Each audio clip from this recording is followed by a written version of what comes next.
Hello, and welcome to our final second Sunday Garden Forum for 2023, presented by Project Green and the Iowa City Public Library. You're here, so I know you got your clock set right, although I look at that one in the back and I'm questioning myself. Our friend Connie Gabe coordinated the Garden Forums for several years, bringing knowledgeable speakers to the library. My name is Linda Schreiber, and I hope to continue her good work. The garden forums are free and open to the public, and attendance provides master gardeners with continuing education credit hours. We hope these forums inspire you, especially at this time of year when it's starting to hint at spring. Our thanks go to Beth Fisher, Bondrager, and the Iowa City Public Library staff for presenting the presentation and providing technical assistance to our presenters. The forum today is live streamed on the Iowa City Public Library's YouTube channel and can be viewed there at any time. We follow the format of our previous programs. The speaker will present for 45 minutes to an hour. Following a short break, she'll take your questions. Because our program is live streamed and our in-house and viewing audience can't always hear your questions without a microphone, we ask that you write them out on the clipboard here at the front table. If you haven't already, please take a moment to silence your cell phones. Project Green is celebrating another milestone this year, 55. Through the years, it has devoted its resources and countless volunteer hours to beautifying area green spaces. Your financial contributions enable us to continue our work, and we're greatly appreciative of your support.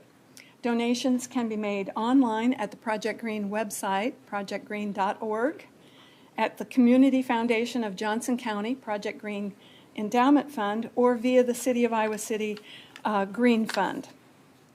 Watch for information about Open Garden Weekends 2023. It will be held Saturday and Sunday, July 8 and 9. We hope to have a variety of gardens again this year. Visitors are welcomed without charge, thanks to the generosity of the homeowners and business sponsors. Please consider offering your garden or nominating other gardens, and watch for updates on our website and Facebook page. Beginning the first Monday in May and most Mondays through mid-October, our volunteers help plant and maintain Project Green Gardens at the city-owned historic Ashton House at 820 Park Road. Volunteers help out from 9 to 11 a.m. It's a great opportunity to meet fellow gardeners, exchange gardening information and tips, and just have the satisfaction of helping your community. A sign-up sheet is in the back of the room. We've had a great lineup this year. Don Boslog from Pleasant Valley Greenhouse highlighted what's new in the garden. Chris Hensey from Johnson County Roadside Vegetation Manager addressed naturalizing roadsides and native perennials. Today, I'm pleased to introduce Jane Wilch. I'm especially grateful for Jane's guidance. We exchanged numerous emails over the last couple of years about Iowa's bottle bill. Although the legislature didn't pass the one I wanted, we all know that plastic is overtaking our landfills and our oceans. Jane is here to help us achieve a greener tomorrow. Iowa City's Resource Management Division and staff are leaders in recycling programs that benefit our community and Iowa. Gardeners love the Iowa City Landfill compost and the city's organic waste collection. What can we do as consumers to reduce our environmental footprint? Jane will explain the city's efforts to reduce waste locally and how you can be a part of the environmental solution. She has a strong environmental background, earning degrees in environmental science and environmental policy and planning from the University of Iowa. She interned with the city in 2013 and 14, working in waste reduction. Jane worked with the city of Aspen, Colorado on its climate action and marketing and outreach before rejoining the Iowa City staff. Now Jane has a new role as recycling coordinator for the city of Iowa City. Please welcome Jane. Well, hello everyone. Thank you for having me today. Making sure my phone is also silenced, Linda.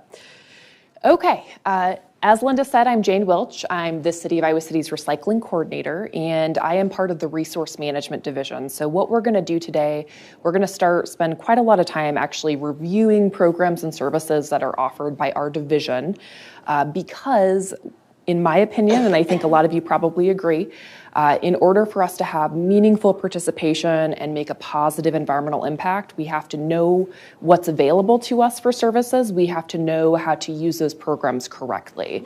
So we'll be doing an overview of a lot of those programs.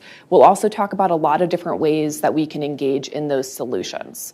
I will definitely be the first to admit that waste and recycling can be very confusing because it is localized. Something, a place as close as West Branch, 5 miles down the road, may have a completely different system than we have in Iowa City. So that is why I'm here today, to talk through lots of confusions and questions that we may have. Beyond the Q&A and the presentation today, if anyone has questions, I am really meant to be a resource to all of you. So my contact information is at the end of this presentation. Please feel free to snap a photo or jot it down, and if at any point you have questions, always feel free to reach out to me. Okay, so let's start with a little participation from the audience. Show of hands, how many people live in Johnson County? I think actually I've got pretty much everyone. That's great. Okay. All right, second question. Who has visited the Iowa City Landfill before? Pretty good. Yeah, okay. We've got some people that have frequented it. That's awesome. All right, well, why do I ask this? We've got different on-site programs depending on where we live, of course, and those can vary quite a bit. But in general, everybody that raised their hand, which again, I think was pretty much everyone in the room, these programs that we're going to be talking about today serve you. Our service area is Johnson County, Kelowna, and Riverside. So if you live in any of those locations, almost everything I'm talking about today is available to you. And it's available to you to help you compost, recycle, reduce waste, or dispose of garbage in a safe, environmentally effective way, okay? Okay, so resource management in Iowa City. You've heard me say that a few times already. That is the name of our division. We also intentionally named it resource management because it's a systematic approach to how we deal with materials. Yes, some of this stuff is termed waste in terms of how we deal with it, but if you call it resource management, it opens up all sorts of other opportunities for what we can maybe do with this material. They're resources. They're not just garbage that we can do nothing else with, right? So what that means in terms of what we manage, there's 3 big areas: drop-off recycling, curbside collection, which, show of hands, how many of you are Iowa City curbside customers? We've got quite a few, great. Okay, so we'll be talking about that today too. And then the Iowa City Landfill, which has a lot of other facilities and services as well. So let's go into each of these. Starting with drop-off recycling, we're going to go through several slides with drop-off because there's a lot of different types of programs in this category. What I want to mention, though, on this slide is that is the web link if you need to get any information on our drop-off programs. I am very excited to announce that we have a new website launching, hopefully in about 2 weeks-ish. If any of you have been on the existing city website, you know that it is sometimes challenging to find the information you need. I am right there with you, and this new website, I'm the webmaster for our division. It is just leagues better. I think it's going to be awesome for a communication tool.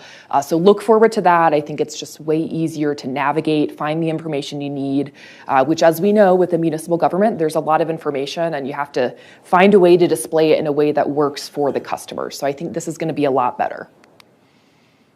All right, quick overview of all the different types of drop-off. So this is a map of Iowa City Coralville area. All the different location markers that you see there are different services or programs that we provide at all sorts of different locations. So the 3 big recycling hubs are Eastside Recycling Center, South Riverside Recycling Center, and the Iowa City Landfill, which some of you, as we know at this point, have been to those facilities. We also have a variety of programs for what we call special recyclables, things that are recyclable, but just not in the traditional way. You're not going to put them in your curbside bin because it causes issues or it causes some safety hazards, right? So items like batteries, glass, light bulbs. We've got programs for all of those. We've really worked to expand those to make it easier to use and involve and participate in those programs because, again, it's not as easy as how to dispose of a cardboard box or a plastic bottle. So let's create more drop-off sites to make it easier to participate. Starting with Eastside Recycling Center. So how many of you have been to Eastside? Show of hands. Great, wonderful. Maybe to get some compost or wood chips or recycle or maybe go to Restore. Lots of different options there. So we've got a variety of recycling options that actually are 24/7. In the parking lot area, those include cardboard, paper, glass, plastic, metal, wine corks, and then vegetable and motor oil. We also have programs for electronics, small appliances, and light bulbs at that location. However, those are operated through Restore donations. So it is per their hours, Wednesday to Saturday, not 24/7, but those programs are available at that site. We also at this site have wood chips and compost available for pickup. The bins are not in place yet. In winter, we pull them just because the material tends to freeze to the roll-off containers. And apparently we are still very much in winter according to the temperature today. So those bins will be in place in just a few weeks. We have those spring, summer, and fall available. Okay, second site, South Riverside Recycling Center. This one doesn't have quite as many options, but it's got options for the basics, and it is 24/7. So everything you see on the screen here, paper, cardboard, glass, plastic, metal. Okay, and then highlighting those special recyclables again, bulbs, batteries, and glass. All these programs that you see here are no cost to service area residents. So you can take batteries and bulbs to Ace Hardware, take them to the front counter, let them know you've got bulbs or batteries to recycle, and they'll take them from you at no cost. Same with all these other locations, whether it be Restore, the fire station, all of these locations per category. Again, we've worked really hard to try to expand this list, make it easier, more accessible to participate in these programs. Also, the other great thing is if we look at batteries and bulbs, depending on where you live, of course, there may be a location that works better. Because we have so many different partners, they've got a lot of different hours too. So just trying to add to the accessibility of this as well. Some of this, of course, being 24/7. Okay, before we talk about the Iowa City Landfill, quick note on curbside collections. So curbside is available to Iowa City residents. I know we had several raise our hands for that program. This program is single-family homes up through fourplex apartment buildings in terms of who qualifies, and it is for trash collection, single-stream recycling, and then composting for food waste and yard waste at the curb. Okay, as promised, Iowa City Landfill. So we're going to spend several slides talking about this property because there's a lot going on out there.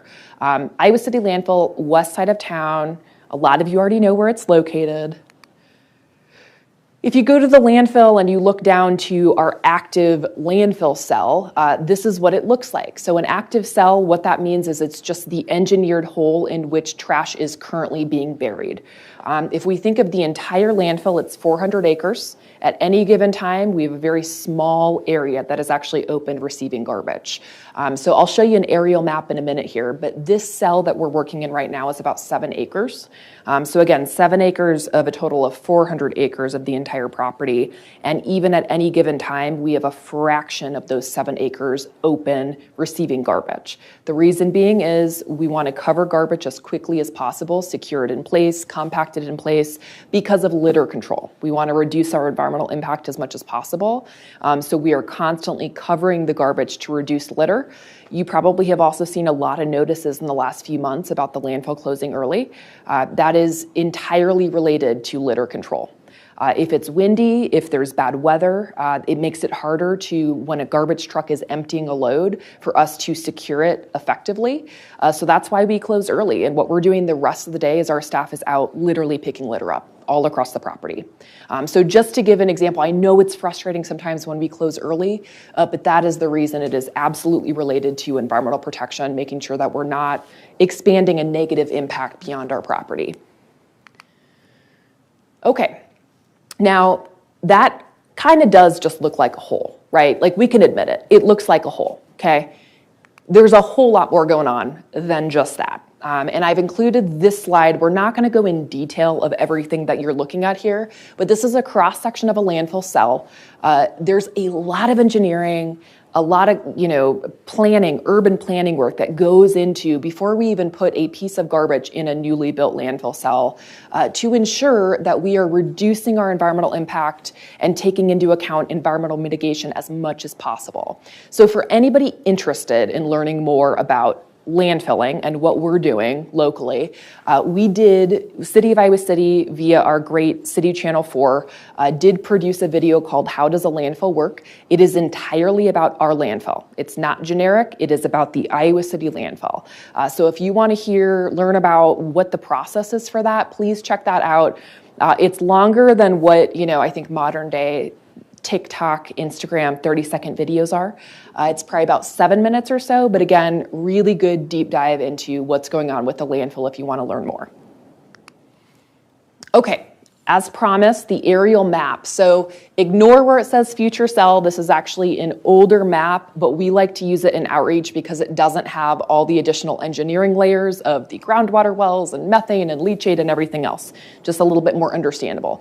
So the white cell that you see there, where it says future cell, that is actually our current landfill cell. We call that FY18. We name our landfill cells off of when they were constructed, so fiscal year 2018. Makes it really great as we're building that map over the years because we know exactly where garbage was buried in a certain year. This is a zoomed in version of the map. The map is actually quite larger. You can also see a few other cells there, FY06, FY02, FY74.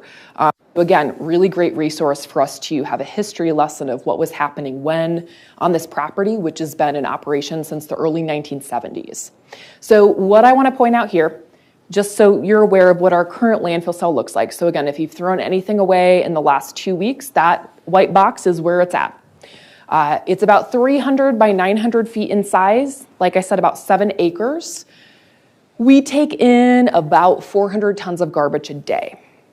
Now, how many pounds is in 1 ton? 2,000. Okay, 2,000 pounds in 1 ton. 2,000 pounds alone sounds like a lot, doesn't it? And we're talking about 400 tons a day. That's a lot of garbage.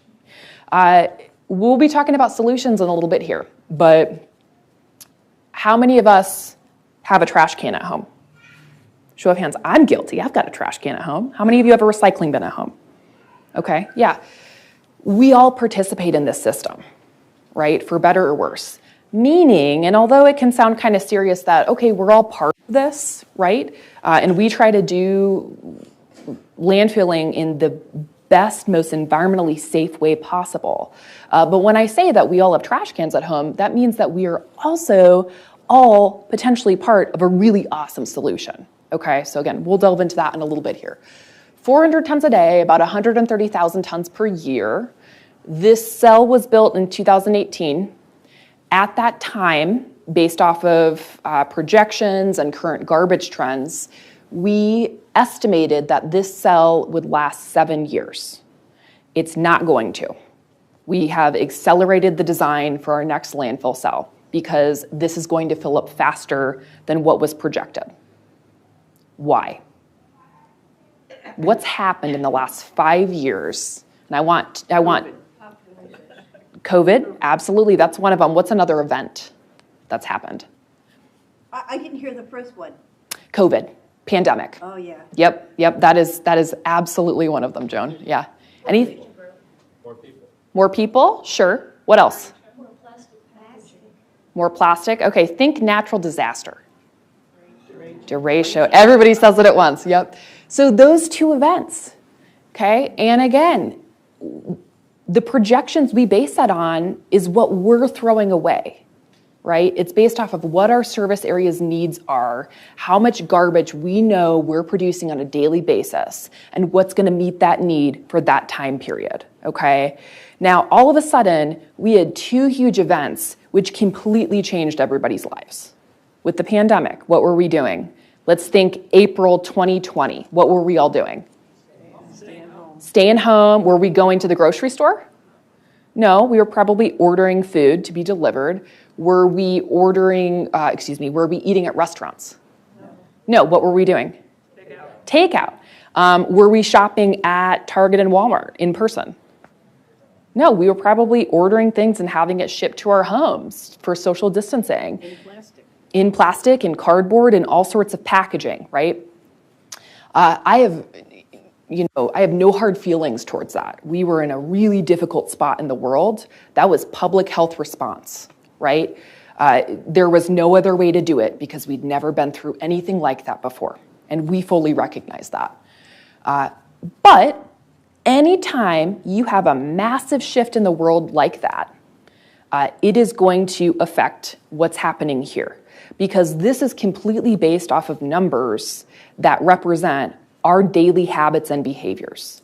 Our daily habits and behaviors show with what we put in the trash can, okay? So if we're all of a sudden wearing masks and face shields and gloves and using more disposable products because that is what environmental health and public health is recommending, that is going to show here. Now, the pandemic was sort of a weird emergency in that it was not an immediate spike in tonnage. It was gradual over time. The derecho, just like what we see if there's a flood, if there's a tornado, these other types of very quick, sudden natural disasters, those types of events, we do see a massive, abrupt spike in tonnage because it's a natural disaster and we need to clear things out. We need to clean up the community because there's safety reasons involved, right? There's downed trees, there's power lines, there's buildings that are structurally unsound, things like that need to be cleaned up immediately. So those two events, again, two different responses in terms of tonnage, but it made it so all of a sudden when we were on a decline in garbage, which we were really proud of pre-pandemic, we were trending downward, meaning we're diverting enough materials through recycling and composting or reuse or reduction and continuing to do that, lean towards those systems that we were trending garbage down, which was great. Didn't happen after the pandemic and derecho, right? We started trending back up. I am happy to report we are trending down again, which is great. As the world sort of attempts to come back to a more normal state or a new normal state, we are back in that trend that we want to see. Okay, so we're still on the landfill site. Also located out at the Iowa City Landfill is the hazardous material collection facility. So this is available to service area residents at no cost. You don't need to pay anything to use this facility. Residential drop-off times every single week, Thursday, Friday, and Saturday, 7 to 2. More information at this website. All right, this just scratches the surface, but these are some of the types of materials that we accept through this facility. Again, there's a lot more that we would consider hazardous.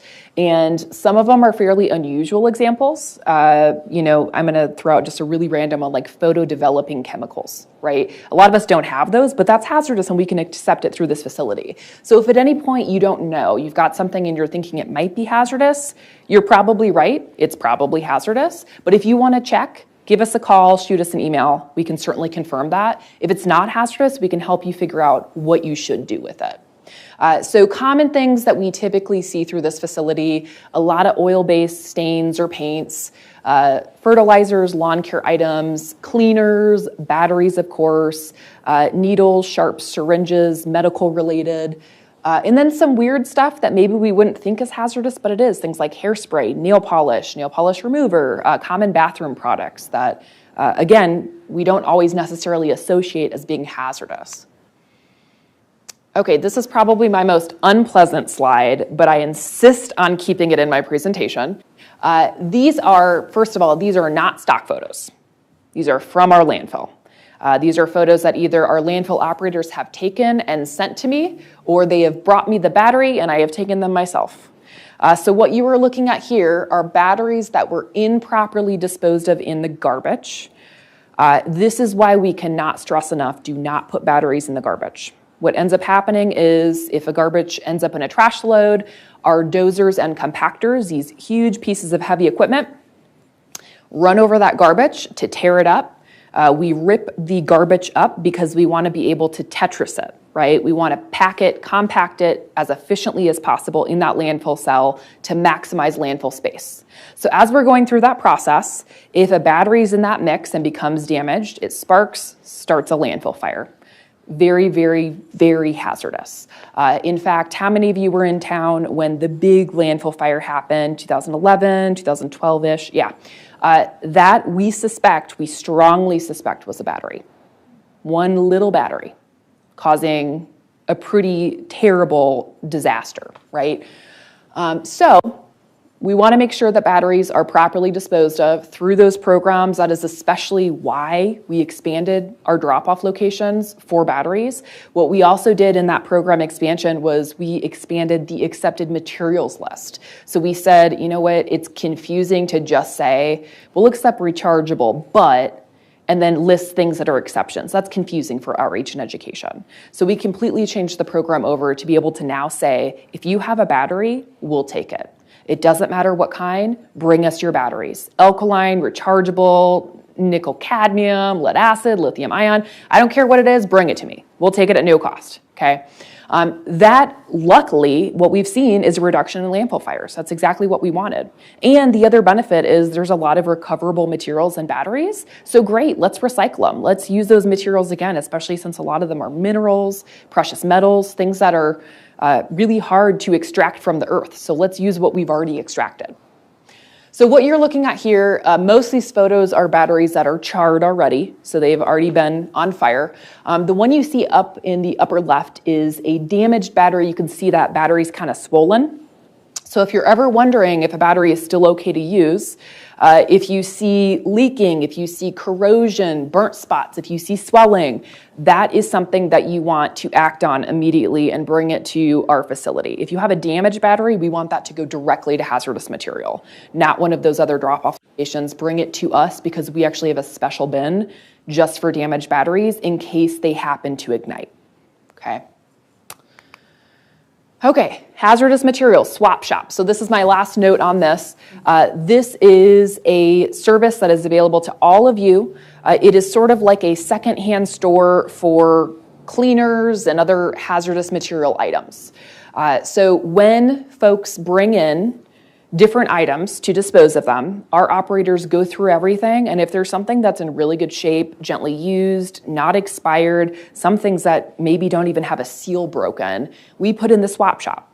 This is a great example of we want to reduce waste first instead of just dispose of it. If it's something that's still in good shape, let's keep using it. So this is a variety of different items. A lot of what we see in here are things like paints, cleaners, lawn care items, stains, but it changes on a weekly basis. So free for the taking. Anyone can come within our service area and take items.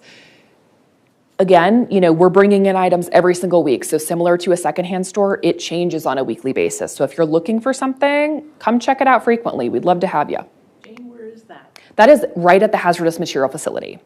Yep, so if you are looking at the main landfill building, yep, and there's that overhang where you would pull up, there's an entrance door to that facility and you walk right in there and that's where all the shelves are. Yep, great question. Okay, compost facility. I think this is probably what we've all been waiting for, to talk about compost today. So this is also located out at the landfill site. What you're looking at here in the upper left-hand corner, that's our woody yard waste pile. So large branches, wooden pallets, etc. That is what we process into the upper right photo, which is wood chip mulch. Lower left photo, this is our food waste, yard waste mixed pile. And this is a lot of what we get from our curbside collection program, or some from leaf vacuum program as well. Some private haulers too, a mix, but just in general, yard waste, food waste. So we pull from that and start the process for compost. If we're looking at accepted materials for composting, this is a general example of things that we can accept.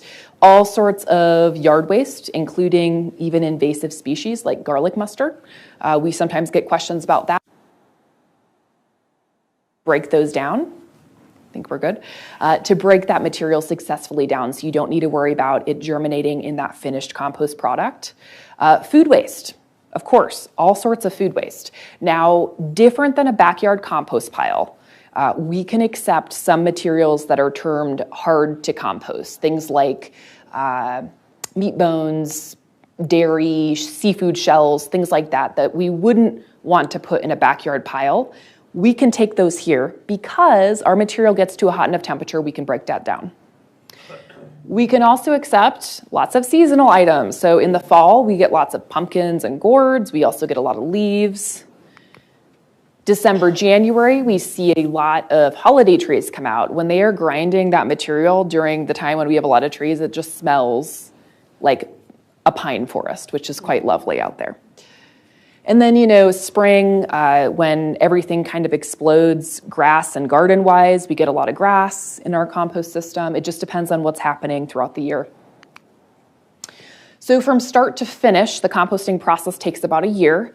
That incoming pile that you saw in the lower left photo where there's yard waste and food waste, we pull from that, we feed that material through our Vermeer grinder, a big piece of equipment. It breaks that material down into smaller pieces, more evenly sized pieces. We shape that material in long rows that we call windrows, and then that really starts the process. So during that time, the piles are turned once per month by our staff. That's the facilitated decomposition part of this.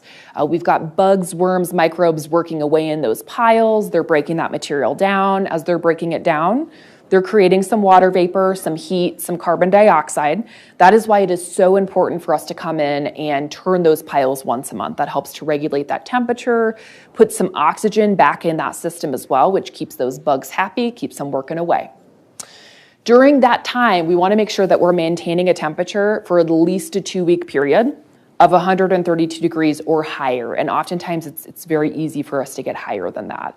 Even on a very cold January day, you can stick a thermometer in and it's 150 degrees in the center of those piles. Again, organic, right? Decomposition, a lot of heat involved in that process. So we want that though, that parameter of the 2-week period for above that certain temperature is to ensure we're killing off any pathogens, any harmful bacteria, and also so we can tell our residents, hey, don't worry about things like garlic mustard germinating. We've successfully made sure that that's not going to happen by following that temperature parameter. Okay, Love Food Fight Waste. How many of you have heard of Love Food Fight Waste before? Maybe a few of us? Okay.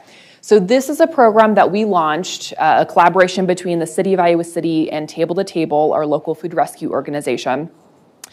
It does highlight things like composting, gardening, local food, et cetera, but really what this program, the bulk of the information we share with this program is related to reducing food waste, coming up with very approachable, low barrier tips and ways for our residents to reduce food waste.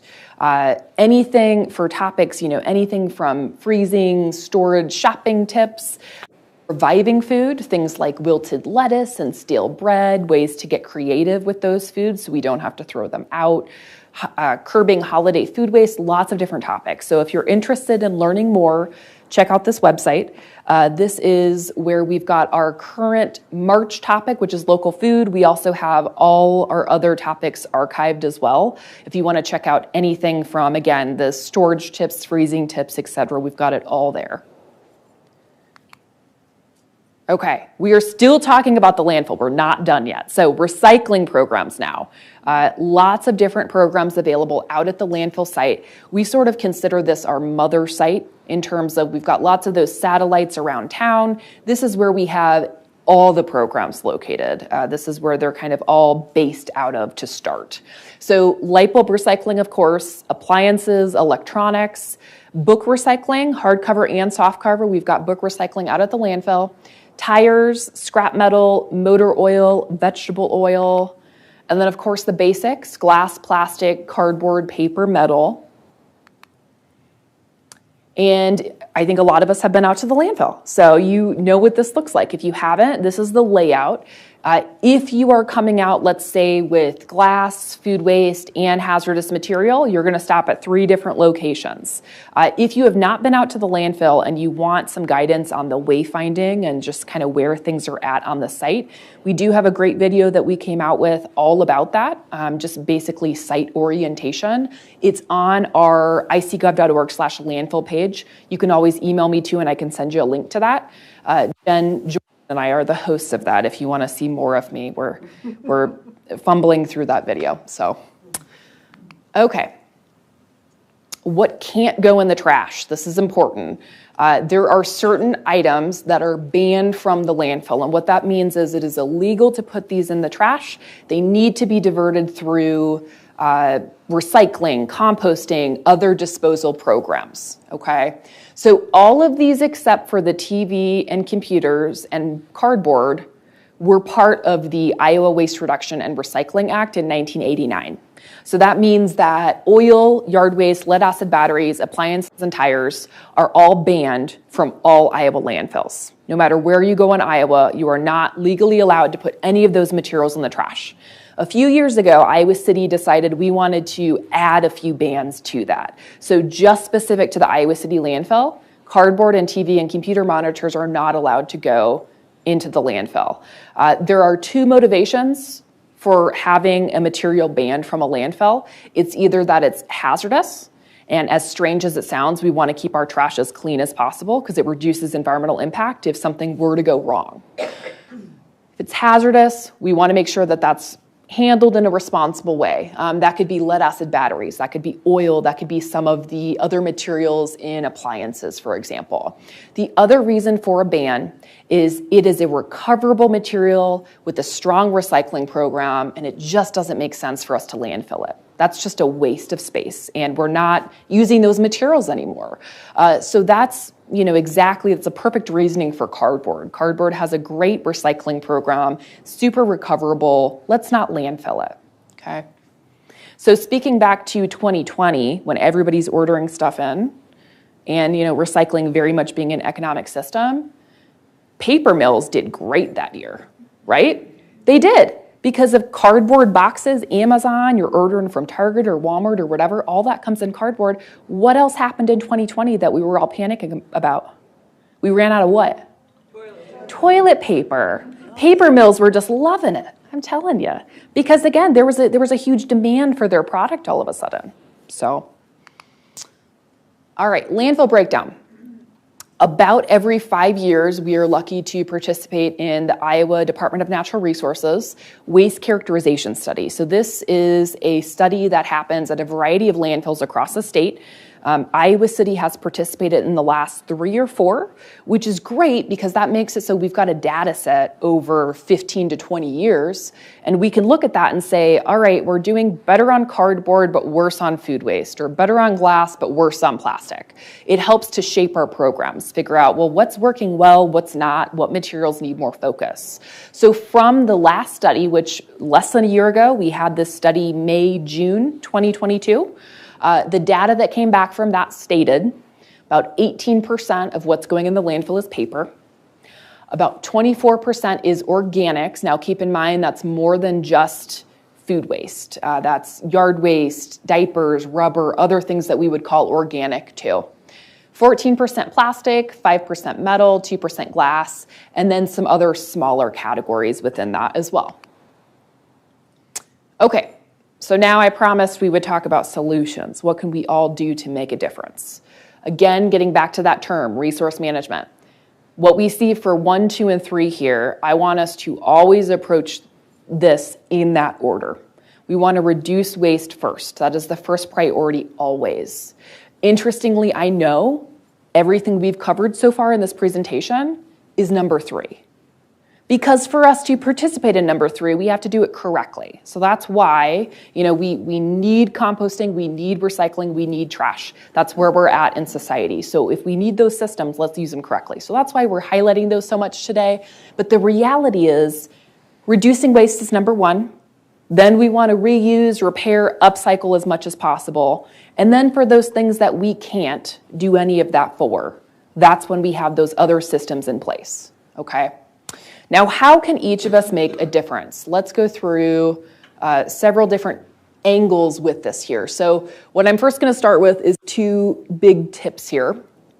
First one being, and this is back to what I said at the start, a program even 5 miles down the road in West Branch might be different than Iowa City. So because of that, assume that every community has a different recycling program. Assume that there are different guidelines, that the materials that maybe you can put in the recycling bin in Iowa City are different than what you can put in the recycling bin in West Branch, North Liberty, Tiffin, Cedar Rapids, wherever else we're comparing to, our neighboring communities, okay? And I encourage you to check before you participate, okay? Look before you participate. The second thing is don't wish cycle. Now, what is wish cycling? Give me an example. I know Joan knows. Does anybody else know? Joan's my star. Throw it in there and you hope it gets recycled, but you know it probably won't. Yeah, Well, so... and it's styrofoam and it's plastic silverware. Absolutely. So everything that we see on this slide here, those are all wish cycled items. And I put those on the slide because these are things we've seen in recycling, okay? So I got my teddy bear, right? It's got a tear in it. I can't use it anymore. It's damaged. So I say, you know what? I'm going to put it in my recycling bin because I bet they can figure out some way to do something with this. Like, it's going to benefit the system and they're going to recover it, okay? Don't do that. Just don't do it. I fully appreciate that good thought. I know it's an innocent good thought. Unfortunately, though, it ends up doing more harm than good to the overall recycling system. So these two tips are huge. The reason I'm bringing these up is because these actively reduce contamination. Contamination is exactly what we're talking about on this screen here. It's any item that is not recyclable, it's not accepted in a recycling program, but it still ends up in a recycling bin. Those are very problematic. And some of these are just, there's just not a recyclable option for it right now. Others are hazardous. And you might not look at a garden hose and think that that's hazardous, but when it ends up at a sorting facility going down conveyor belts and going over lines with these huge star wheels, garden hoses, ropes, holiday light strings, anything like that, we call tanglers because they get stuck in that equipment, they get wrapped around the big star wheels, including plastic bags. That's another thing. Anytime that happens, we have a variety of staff that have to get in the equipment. They shut down the entire plant, they get in the equipment, and they have to pull that material out. It's extremely unsafe, and it also really reduces efficiency, which can threaten recycling programs, okay? Not here. We very much prioritize, even during the hard times, keeping recycling programs, even if we're not making any money off of them. That's not the motivation. The motivation is let's divert as much resources as we possibly can. But there has been the scenario in some communities where contamination is terrible, it's causing high costs, and a municipality has to pull a program because they just can't afford it. There's not the funding for it. So that can be the result of this. Again, we very much stand by keeping recycling programs, which is why we work really hard to try to curb that contamination. Again, I'm sure some of us in this room have maybe gotten those very annoying stickers that end up on our carts, but that is for this reason. We want to ensure that our recycling is as clean as possible to make sure that material sincerely gets recovered, okay? What do you do with the teddy bear then? You throw it away. Just put it in a... Some cases, and I know this seems counterintuitive to what we're talking about, but there's a reason we have a landfill. And there are some materials that right now there's no other thing that we can do with them. So make sure that you're responsibly disposing of it in the correct way, and that's okay. That's why we have this system. Yeah, yep. All right, this is probably another slide that a lot of us have been waiting for. I actually put this slide in at the last minute because I knew we were going to get lots of questions on plastics. So we're going to do just a quick overview here of some different information related to plastics to explain why they are so confusing. So in general, plastics, yes, they have done an awesome job of advancing society in a number of ways, and we have to remember that. They're in so many of the things that even are around us today, not just a plastic water bottle, but the casing around the projector, some of the building materials for the library, part of this table, part of the chairs, right? It's in everything. And we have to honor the fact that, yes, plastic has had some good in our lives. However, it's also caused a lot of environmental difficulty, okay? Plastic in general is very complicated in terms of chemistry, how it's manufactured. There are a number of different varieties. There's even different molding techniques, and the different molding techniques can sometimes decide the fate of a plastic product being recyclable or not being recyclable at all. Okay, so because of that, that makes it so recycling is really complicated for plastics, also makes it so it's pretty limited, unfortunately. This is the reality check of plastics, unfortunately, so bear with me, we'll get through this slide. Most plastic that we currently encounter is not recyclable. Okay, I know that's a hard thing to hear. And even recyclable plastic, so that image that we see here, all of those items we would consider recyclable. Even those items have a very limited life of being recycled. So how plastic works is the chemistry of them. They're these long polymers, okay? And these polymers exist to make plastic function the way that it does. It's flexible, it's plastic, right? The plasticity of it. So when we recycle, let's say a plastic water bottle, what's gonna happen is that polymer chain is gonna shorten a little bit, okay? Now, anytime you shorten that polymer chain, it makes it so it's not quite as plasticky, right? So that means that it technically was recyclable, but even so, we still have to put a little bit of virgin plastic material in for it to even work, okay? Now, even with that, we've recycled a portion of that plastic. We still had to put some new virgin plastic input to make that work. Even in that scenario, that plastic can only be recycled 1 to 3 times. I know that's shocking. I mention this because I know we get frustrated about, can I recycle this? What do I do with this in that plastics category? And this is why, coming back to that contamination topic, if we are not sure, it is better to throw it in the trash.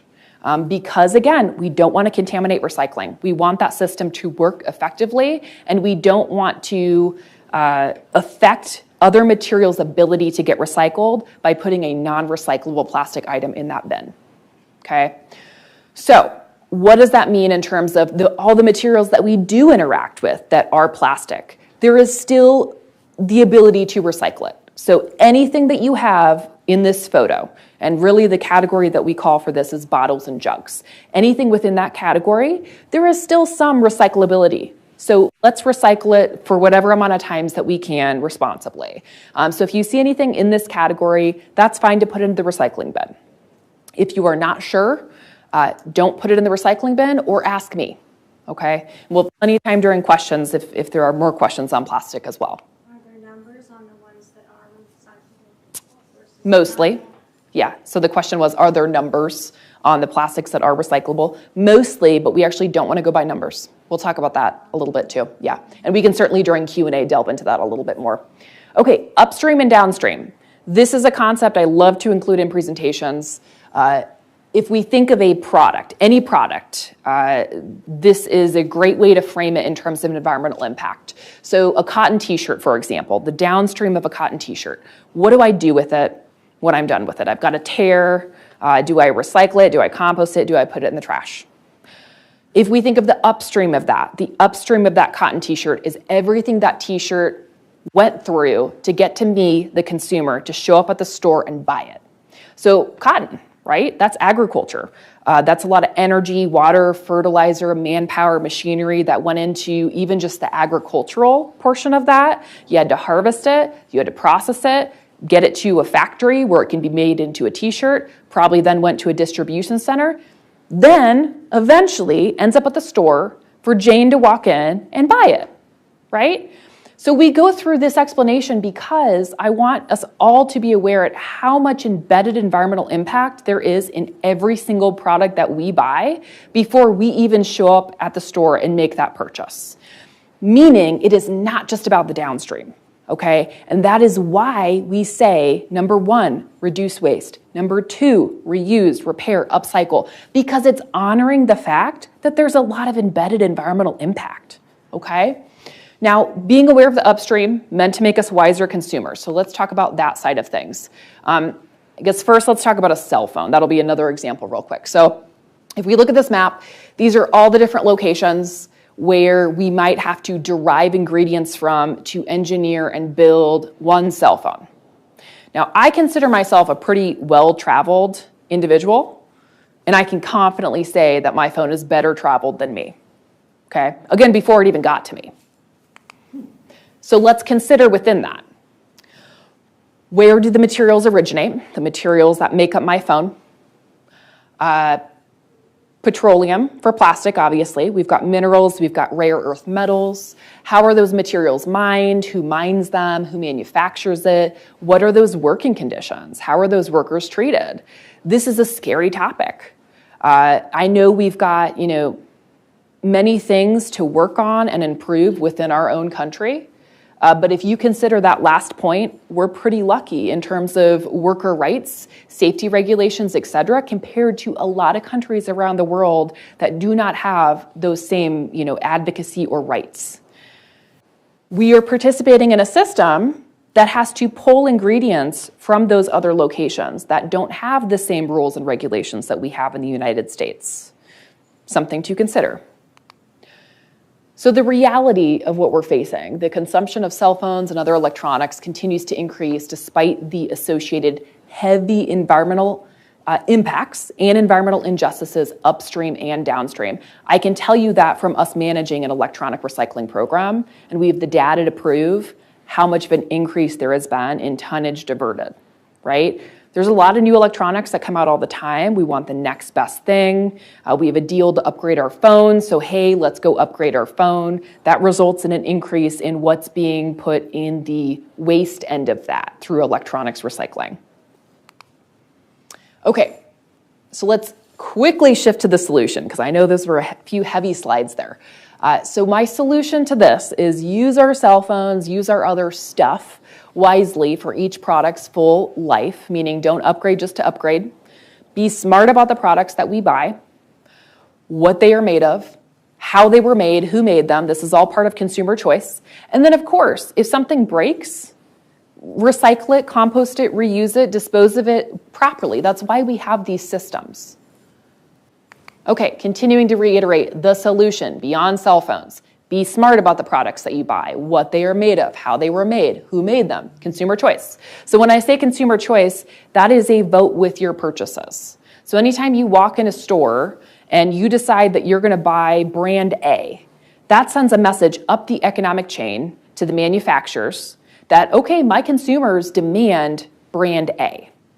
Now, similarly, if you were to go in a store and you look for products that are locally made, organic, made of recycled content, fair trade, Rainforest Alliance certified, all these different examples that we could share with that. That's also sending a message up the economic chain that, oh, my consumers are demanding products that are more environmentally conscious or that advocate for fair wages around the world. Or better working conditions around the world. There's a ton of certifications out there. The good news in terms of that, if you're not quite sure of some of these certifications, we'll delve into just a few of them here today, but any product that works hard to go through these intense processes to get that certification, they're gonna promote it. Meaning if you look at the product, be curious, look at the packaging, they will be promoting that certification. If it's organic, if it's fair trade, you'll see it on the front. So that's the good news, is it's usually very well promoted for products that have these. And then, of course, if we're looking at consumption, okay, overconsumption is, I think, what has gotten our world in trouble in terms of we're using more than what the world can sustain. So important questions to ask ourselves: do I need it? Why am I buying this? Am I over-consuming? Greenwashing. Okay, so I do want to point out, as we're talking about consumer choice, we are all consumers, even if we are very conscious about it. And I want to, emphasize that it is okay. It's fine that we're consumers. We have to be. Even if it's for things like medicine, food, toothpaste, that's consuming, right? That's consuming in a responsible way, so don't feel guilty about that, okay? For us to live our lives, we have to do some consuming. But what I encourage us to do is to be curious about the products that we interact with as consumers. Read those product labels, look into those certifications, make sure that they're actually legitimate. What is greenwashing? So we've probably all heard this term. This is when a product or service promotes itself as being more eco-friendly than it really is. Now, eco-friendly can mean a lot of things. It could mean it has local ingredients, recycled content, water energy savings. It could be a lot of different things. Okay, so how can we navigate this confusion? Well, here are just a few trusted product labels Again, like I said, if an organization or a brand or a company goes through the intense process to get these, they're going to make sure it's advertised on the package. So USDA organic food. Rainforest Alliance, that's really great for protecting forests and sustainable forestry.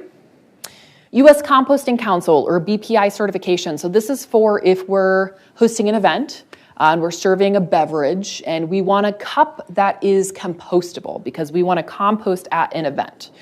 This is a great guideline to look for if you're shopping for cups, plates, forks, bags, whatever it may be.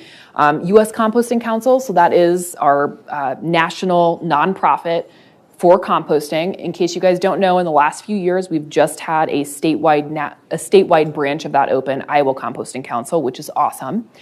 BPI certification, that's another version of that. It means Biodegradable Products Institute. Again, a very strict system for those products to go through testing to ensure that they can be composted. When I say composted, usually what that means is within an industrial facility, which is what we do at the landfill. So if you have curbside composting, fine to put those items in your curbside composting. How to recycle. So that is this label that we see over here in the photo. This is showing up more and more on products, which I am thrilled about. It's got the classic recycling symbol that we can all recognize, but it also provides a little bit of guidance in terms of what to do with the product. And if it doesn't know, because again, this is a national labeling system, if it doesn't know, it says check your local guidelines. Or check your local program, which I love because again, that honors the fact that every program is a little bit different. Cradle to Cradle, that's one we don't see quite as often, but it's a great one. It honors and looks at all the environmental impacts from manufacturing all the way to disposal.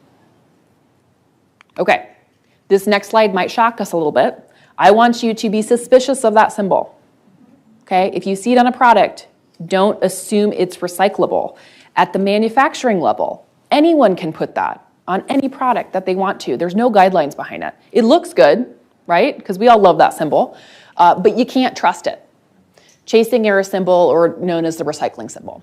Plastics neutral, this is a new one that Sarah Gardner, I think some of you guys know Sarah, she's our climate action coordinator. She and I discovered this one recently, which was surprising to us, plastic neutral. It is for companies to purchase credits, which is not all bad, but it's not getting to the root of the problem. And it's not focused on reduction. It's basically saying we're gonna keep using plastic, but we're gonna put some money and funding towards reduction efforts or cleanup efforts or other things. So again, there's some good to it, but it's just not getting to the root of the problem is the concern. Any words within this category of natural, eco-friendly, sustainable, zero waste, they all sound great. And sometimes there are products that put them on there that it is legitimate, it is true for that product. But similar to the recycling symbol, there's no guidelines. Any brand, any company can put that on a product, and there's no backing to it, right? It doesn't actually mean that it's sustainable. They're not held to any rule for that. TerraCycle. What is TerraCycle? Has anybody seen this on products before? The little, side 8, kind of? Yeah. So that is a company, been around for, I don't know, a decade or so maybe.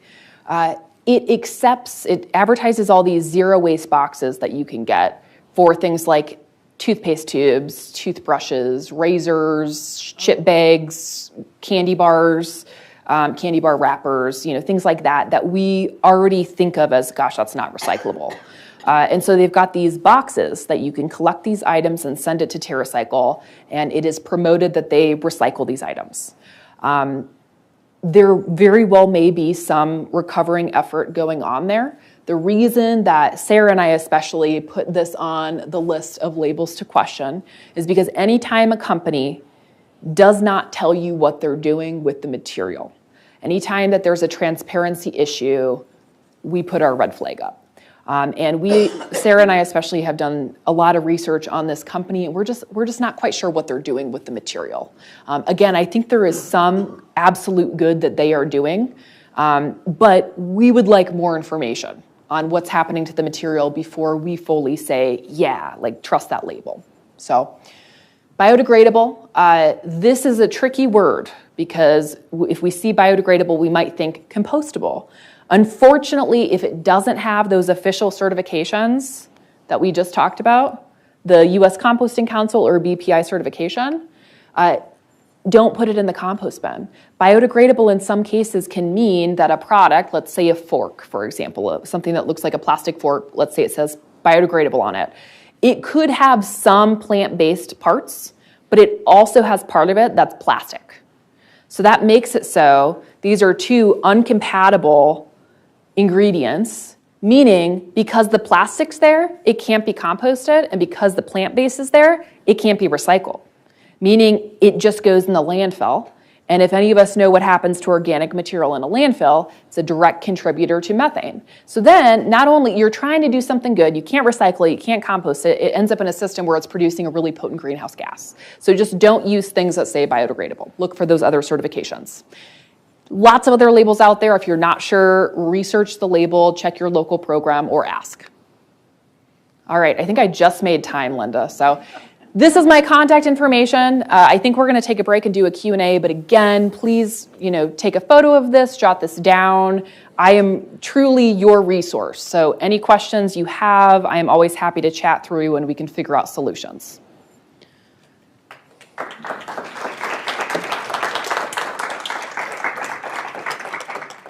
All right, everybody, we're going to get going on questions. We've got some very good ones here. So this first one I'll talk about, this is from, I think, some of our online participants. So we had some pallets are treated with chemicals to protect from pests. Does the landfill shred those into mulch as well? So any wood that has been treated with chemicals or stained or painted, we do not want through the compost facility. That similarly goes for things like particle board because there's chemicals, adhesives, and such in that mix. So anything like that, we would just want regular landfill garbage for that. We only want the untreated wood for that. So good question. Okay, clamshells have chasing arrows but are not compostable or recyclable. That is correct. So the clamshell, this has been a very popular topic over the last 2 or so years. During the pandemic, the city announced that it could no longer accept clamshells through our plastics recycling. That is not a choice that the city made in terms of, we're just going to decide not to recycle this item anymore. The reality is this is an item that is extremely recycling unfriendly. So we issued that notice because we want to ensure that any recycling program that we are representing has high integrity and that material that you are working hard to divert is actually getting properly recycled. And we were not seeing that with clamshells. Yeah. You mean like the strawberry clear one? Exactly, yep. So what we see for clamshells, just to give a few examples, berry containers, lettuce tubs, you see them in the bakery section for things like croissants, cookies, and yeah, they're very common. Takeout containers are commonly the hard plastic ones. Those are what we're talking about. Styrofoam, of course, we already are very well versed that is trash. Paper clamshells, those are fine to go into compost. That's with clamshells is that just like what we talked about earlier, plastic being quite complicated in terms of its manufacturing. The difference with a number 1 or a number 5 for plastic numbers on a clamshell container. The difference between that and a plastic water bottle is that a plastic water bottle is used used with a molding process called blow molding. Thermoforming is how we make clamshells, and that is a process that makes that particular type of plastic, even if it started as a number 1, which we associate as being very recyclable, it makes it in such a way that is very heat resistant, it's brittle, it's very difficult to melt back down and recover and do anything else with. So we've heard mixed signals from the plastic mills on this. Some will say we'll accept a very, very, very small portion, which to me indicates that they're an undesired material, that they're contamination, if they can only hit a very low threshold. A lot of other issues in terms of processing clamshells as well, the way that they behave on the sort line, they flatten in such a way that they kind of behave like paper. So it's also very difficult to sort them, even if we were able to successfully recycle them. So that's the story there. Trash. I mean, everything that opens this way is called a clamshell. Pretty much. If you have a question though, Blueberries. yeah, if you have a question, send me a photo. I have lots of residents send me random recycling material photos. So, and I understand it hurts to throw that in the trash. I completely get it. But back to what we talked about, we want to keep those good recyclable items in the recycling bin. We want to keep the stuff that can't be recycled out of the recycling bin, okay? This is a great example of that. Yeah, and if at some point, I know our sorting facility, who does a fabulous job, they're over in Davenport, Iowa. I talk to them frequently on things like clamshells and other materials because, as we've also talked about today, recycling is an economic system.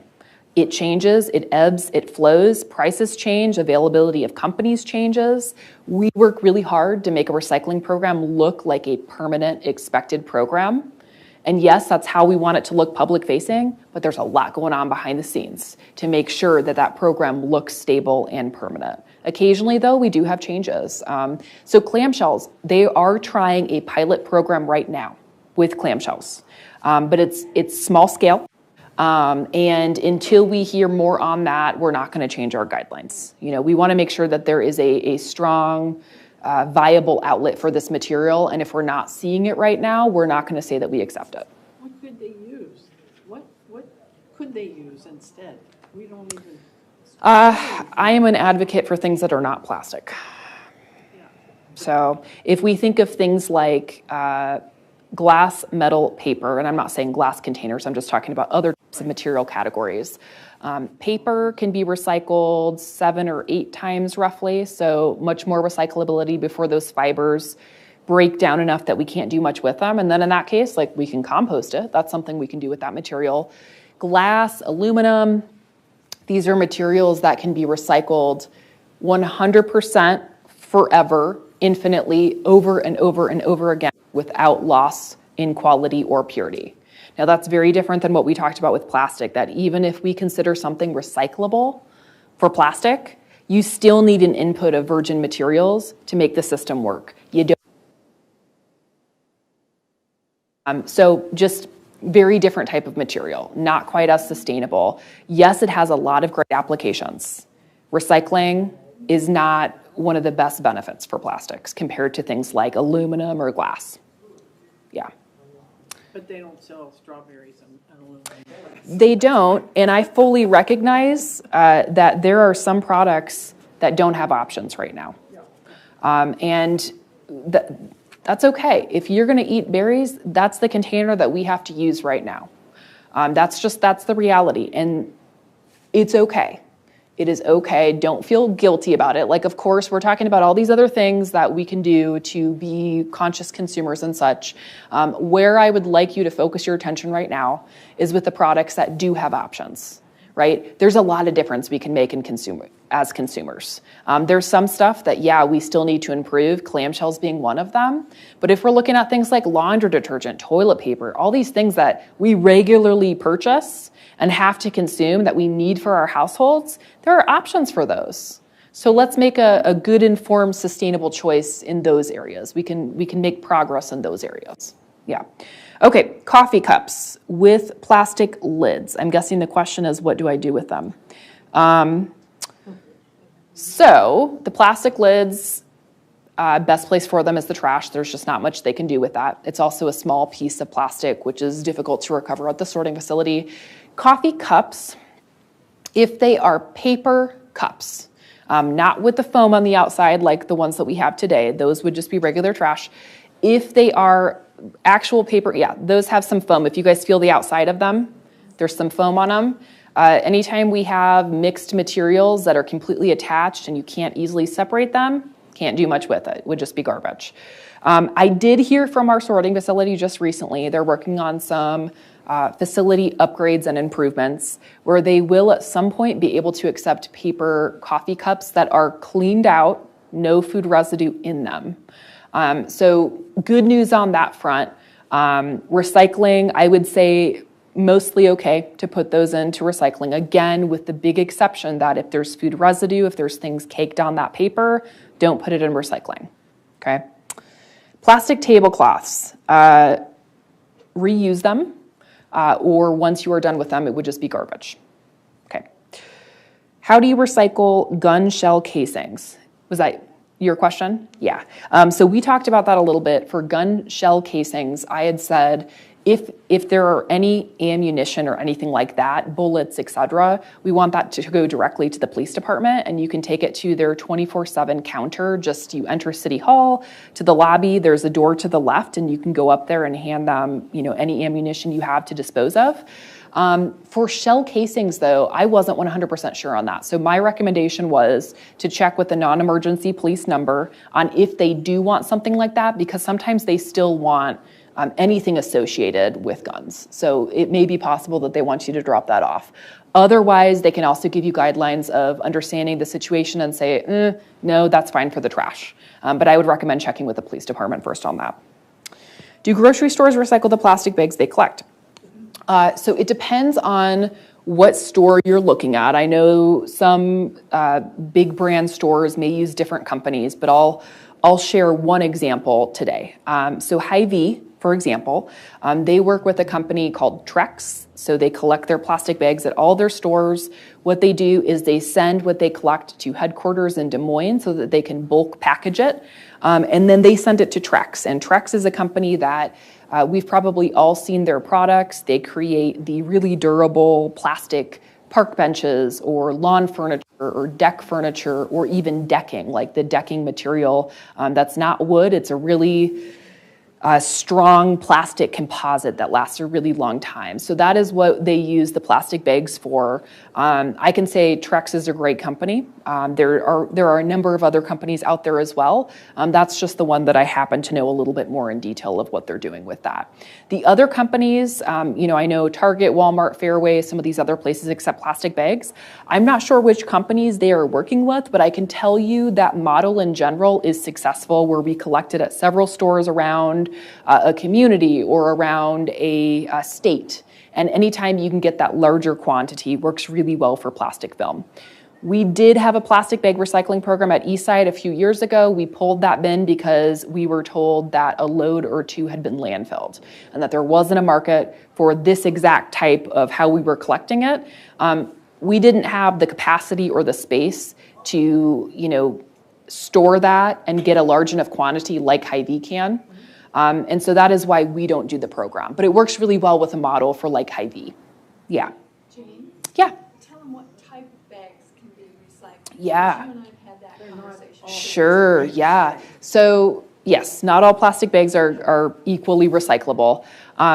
Best rule of thumb I can share, and of course, first of all, I always recommend check with the program. So if you're recycling at Target or if you're recycling at Hy-Vee, look at their signage to make sure if they have any deviations from one program to another. The general rule of thumb, though, is if it stretches and gives a little bit, if you try to stretch it, kind of like a Hy-Vee plastic shopping bag, right? If you try to stretch it, it does stretch a little bit. That's the type of plastic film that they are okay having in that program in general. Again, check the local program though. If it is stiff and crinkly and if you're trying to stretch it, it just doesn't give, that is regular trash. Just does not, melt down the same way, doesn't work in that system. So, yeah. Okay, why are recycling regs different for large residential buildings? Yeah. Very much depends on who the company is. In terms of locally, we've got 4 or 5 haulers that provide recycling. Each of them have slight differences in terms of their accepted materials list. So I'm talking about Waste Management, Republic Services, Johnson County Refuse, ABC, Hawkeye Recycling as well. So all of these have slightly different rules. So again, further reason, always check with the company that is providing the recycling. On a larger scale, though, why is it different for an apartment building than it is for maybe some of us living in a single-family home up through a fourplex? It is zoned differently. So if we look at city code in terms of one program versus another, I mentioned that our curbside collection is single-family up through fourplex. Anything above that, so anything 5 units or more, is zoned as commercial. And in that case, that is where they are assigned a private hauler. Okay, that is not through municipal programs, that then goes to private hauling. So that's the other big difference there. Okay. It still affects our landfill. Absolutely. Yeah. Yeah, exactly. It all works within the overall same system. Yep. So, question. Yeah. Do you get buy-in from some of these large, dorms and places like that? Do they recycle cardboard and things like that? I believe they do. I know the pandemic had some effects on their recycling. If you're looking at the University of Iowa, I know they had some effect on their recycling programs during the pandemic. It is my understanding that they're back. Yeah. Again, though, that is not our system. So they've got their own sustainability staff at the university that help to manage that. So if you do have specific questions on that, they are a better resource than me on that. Yeah. Joan, I see, I want to make sure I'm understanding this. Joan Cook can explain. Oh, the plastic bag thing. That's right. Do you, Linda? Somebody else wrote that. Yeah, is that okay if the grannies talk about the plastic bags for just a minute, what they're doing? Okay. Somebody, who, I'm trying to remember, is there somebody in the room that had come up to me and said, yes. You'll have to come to the microphone, please. If you want to, or we can save that for the end, maybe. Yeah, do it for the. Okay, that's perfect. Caps on plastic jugs, okay. Yes, leave the caps on plastic bottles and jugs. Those are recyclable, but because they are a small plastic, it's very difficult to make it through the sorting facility on its own, so you want to keep them screwed onto the bottles. So by the time it gets to the plastic mill, they have a process to remove those and recycle them. But again, you want to keep it associated with the bottle that it came on. So yes, keep those screwed on. Doesn't matter. Yep. Our compacted trucks will likely do that anyway. So yeah, yep. If you though, like from a preference of your curbside bin, if you need to make space and you want to do that yourself, like totally up to you. Yeah. Can urban, I think chicken owners recycle compost manure? If I said that wrong, please let me know. I'm not always great at reading handwriting. So no, we don't want that in our facility at the landfill. If you want to compost that manure on your own site, that's fine. We don't accept any sort of animal waste via our compost facility because the process we use right now is very staff intensive and our staff are interacting with that material. So it's an environmental health reason as to why we don't. If at some point we were to move to a different system, such as purchasing a turner, which has a little bit less interaction with the material, that might change, but that's the current system. So that would just be either trash or composted on site, or talk to a local farmer. That is, valuable fertilizer that somebody might be able to use. People put, the disposable bags with the dog poop, put it in the yard waste. Yeah, it shouldn't go in the yard waste. Nope. Yep, that should just be regular trash. Even if it's a compostable bag, I don't even necessarily recommend you get compostable pet bags because, again, we can't accept it in compost. So then what you're doing is you're putting a compostable something in the landfill, which gets us back to that methane discussion. Yeah. Okay, let's see. How do we get rid of or recycle tube fluorescent light bulbs? Okay, in glass bulbs, yes. So any light bulb that you have, fluorescent, LED, whatever, if it's in a tube shape, typically we see them like 4 feet, sometimes a little bit larger. We can take those at no cost from residents at the Iowa City Landfill. So we do have bulb and tube recycling out there. If you're looking for a closer in-town option, both Ace Hardwares also have tube recycling, but they charge $1 per bulb or $1 per tube. We manage the bulb recycling through the Ace Hardwares, and that's no cost. It's just the tubes that have that $1 fee if you want to use those facilities. Can you speak to extended producer responsibility legislation? Was that you, Linda? No?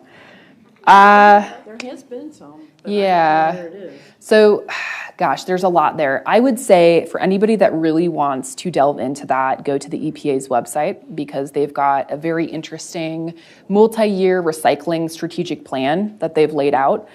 Extended producer responsibility is a big piece of that. I will say, it varies on a state level and a federal level in terms of what and how things move through and the timeline for them. But I can say in the last 2 years, we have seen more legislation towards recycling, waste reduction, composting, extended producer responsibility, product stewardship than we have ever seen. So it is moving in the right direction, which is great. As we know, sometimes these things are slow. But extended producer responsibility, just a general for if that's a new term for anybody in the room, what that means is, for example, a grocery store, if they're going to offer plastic bags, then they should offer a take-back program to recycle them. You could look at that for electronics. Let's say a brand is pushing out a certain electronic that maybe is difficult to recycle. Well, they have founded a take-back program where you can mail it back to them and they will recover those materials and use those again. There's different examples depending on different aspects of environmental, whether you're looking at energy, water, waste, whatever. But those are just a few examples kind of in my world of what that would look like. Yeah. Okay. Yeah, consumers have limited choices to avoid some materials. Doesn't it make sense for industry to pay to manage the waste they produce? That is extended producer responsibility, absolutely. Again, I think we're heading in that direction. We're not there yet. Right now, we're still very much in a system where the burden falls oftentimes on municipal government to deal with it. As I mentioned too, the labels that sometimes we can't trust, that's at the manufacturing level where there's these symbols or these labels or words or guidance added to products, which can create a lot of consumer confusion. And there's not necessarily actual legitimate backing to those. So then what happens is the consumer ends up in their own community, tries to figure out what to do with it, and then it falls to the local programs typically. I think the goal, especially if we look at the model of extended producer responsibility, is let's have more accountability at the manufacturing level to make sure that the packaging and the products that we're putting out for consumers to purchase are sustainable, are able to be successfully recycled, are easily understandable in terms of what to do with them when we're done with them. So again, moving in the right direction. I think it's just slower than I certainly would like. Yeah. Is the city working with the restaurants on reusable takeout containers since that plastic is not recyclable? We have been, so that program is slow moving right now. I will take blame for that just because we've had a lot of other things going on.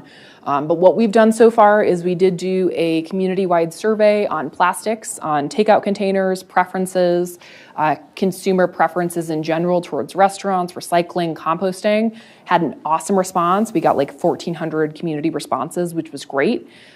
We then went through a several-month process of reaching out directly to restaurants, trying to get those survey responses, so a separate survey for businesses specifically. So we have that data. We've got, I think at this point, a number of restaurants that we feel pretty good about for it to be a usable data set. And so that's where we're at right now. We've got that data.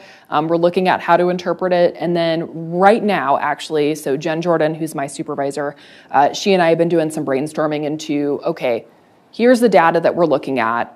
What would we, especially, of course, considering current legislation, where we're at with the state, what would be a program that could be successful right now in 2023? So there's a lot more to come on that. Please know we are absolutely invested to working with restaurants, trying to offer materials that are better than clamshells. And again, not necessarily looking at it from a ban perspective, more so looking at it as how can we offer resources, how can we incentivize and support our local businesses. So more to come on that for sure. Okay, please describe the process of separating the recycling items, cardboard, plastic, etc. Yeah. Something about North Liberty. We'll get there in a minute. Okay, recycling. So how do we do the sorting process? So if we have material that's collected at the curb, it's all single stream, so you're putting your cardboard, your paper, your plastic, metal cans, etc., all mixed together. What ends up happening is the truck picks that up, compacts it in the truck. That truck, once full, eventually goes over to ABC Disposal Systems, where they have a baler. So that material gets emptied out, they package it into cubes, they load it in a truck, they send it over to the Waste Commission of Scott County, which is our sorting facility in Davenport, Iowa. From there, all that material ends up going down the sort line. So it enters a variety of complicated conveyor belts, and then with a mix of machines and technology and human hands, that gets sorted. So another context to talk about wish cycling, if you put a banana peel or a stinky milk jug or a garden hose or all sorts of nasty stuff that we see, syringes, loose syringes. Anytime that we put something like that in a recycling bin, there's a human down the line that has to deal with it. So keep that in mind too. And we want them to be as safe as possible at our sorting facility. So yet another reason to talk about let's reduce that wish cycling. So in terms of the technology that's doing the sorting, it depends what the material is. Sometimes there's air pressure blowers for light materials like plastics to get them sorted. Sometimes it is a large magnet to sort out certain metal items. And then again, several different lines throughout a very large facility where there are human hands. There could be a person that's just pulling out plastic bag contamination. There could be a person that's just pulling out pop cans or laundry detergent bottles to make that system work and to get all those materials sorted. So just metal with metal, just cardboard with cardboard, etc. Yeah, great question. And then from there, what they do is once they have those materials sorted, they work with a variety of recycling companies. And the really great thing about our sorting facility is that they have it in their mission to keep materials as local as possible. So regionally, Midwestern, depending on the type of material, sometimes they work with a few different companies, and that can depend on what the accepted materials list is at the time. That could depend on pricing, because of course, like they're going to recycle it no matter what, but if they can get a better price with one company versus another, that's of course a consideration. So, okay, let's see what else we got here. Yeah, what happens to the plastic bags we recycle at Hy-Vee? Do they really recycle them? We talked about that. Refuse plastic straws and plastic bags. Joan? Joan put that down there. I think that gets back most certainly to the point of any time you can reduce waste, even beyond plastic. It could be metal or paper or these other materials. Recycling's great, but again, it is a waste stream that still requires a lot of resources to manage. So anytime we can reduce, reuse, there's just further environmental benefit with that as well. Yeah. I think I covered most of the questions. Did I miss anything that anybody had? A number of years ago, the city offered the kitchen waste buckets. Do you still have those?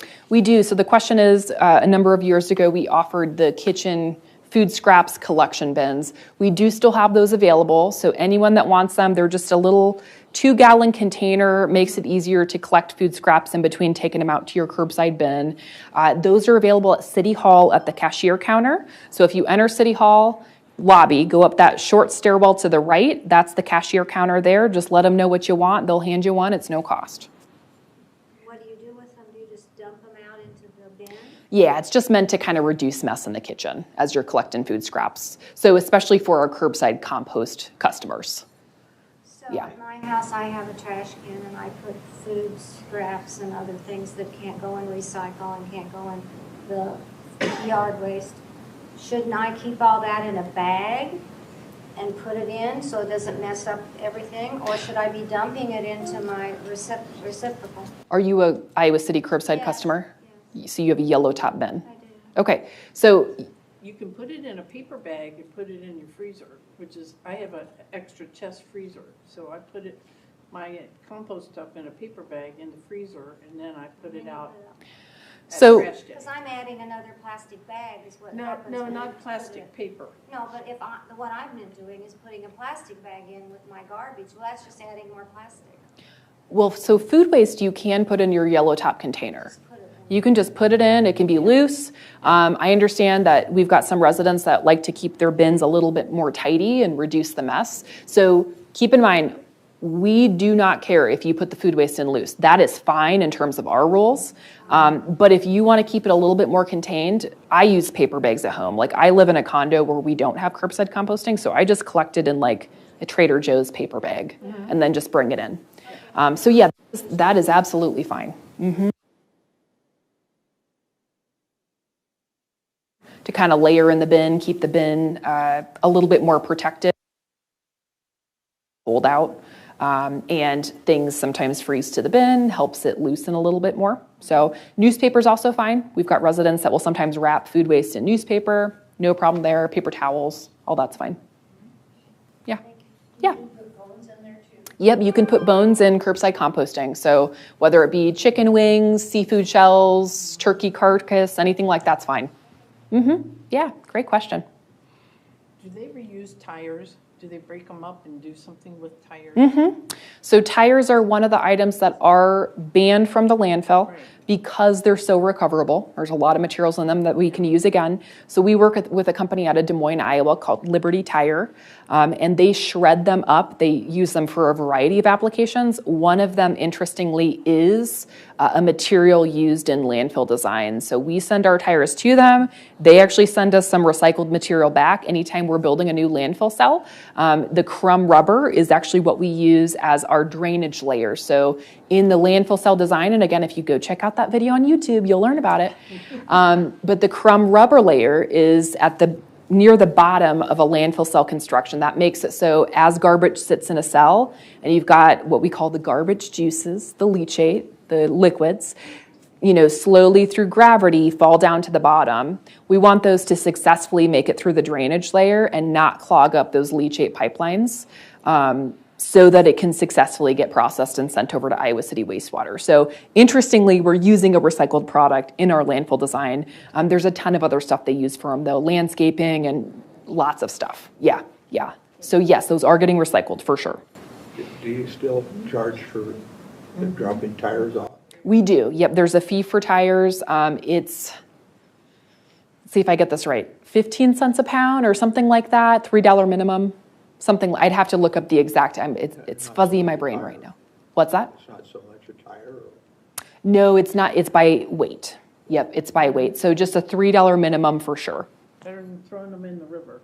That's true. Oh, yeah, To it get is out. better than that. I mean, they have to Yeah. get out of the river. Yeah. For sure. Here they do. Yeah. right? I'm car shopping and I'm evaluating the electric cars. What happens to the electric car batteries? Those are so huge. Yeah. That brings up a whole interesting topic about electric vehicle batteries, solar panels, wind turbines, all this technology, which is really great from an electricity and energy standpoint, can be really complicated from a waste perspective. So in general, they are recyclable. As far as I know, though, the majority of those are going back to the manufacturer. They're going back to the company that is associated with the car. We're not getting those out through hazardous material. We've occasionally gotten some like Prius little batteries, the ones that kind of have the fan design, but we discourage that in terms of using that facility. The main thing that we will take at our facility are car batteries, like lead acid batteries that would be in a traditional vehicle. So great question. Typically the manufacturer. Yeah. Do we have another one? Well, a friend has a daughter in North Liberty and she wanted to know how much they do. For Liberty does. For recycling or? Yeah, I see that you said go to the North Liberty Community Center. Yeah, North Liberty has their own website in terms of trash recycling and food waste, which has some good guidelines on what are accepted materials. Yep, it is separate, totally separate system. So they work with Johnson County Refuse, one of our local haulers, for recycling. I believe they still have some compost options up in North Liberty for food waste. That's also through Johnson County Refuse. A lot of those materials, of course, end up coming through our systems. The garbage that's collected comes to our landfill. The compost that's collected comes to our compost facility. The recycling, I'm not totally sure where they're taking it. It might be the same facility as ours in Davenport. Yep. So similar, actually quite similar system. There's maybe a few little deviations in terms of the recycling. So website. Yep. Awesome questions, guys.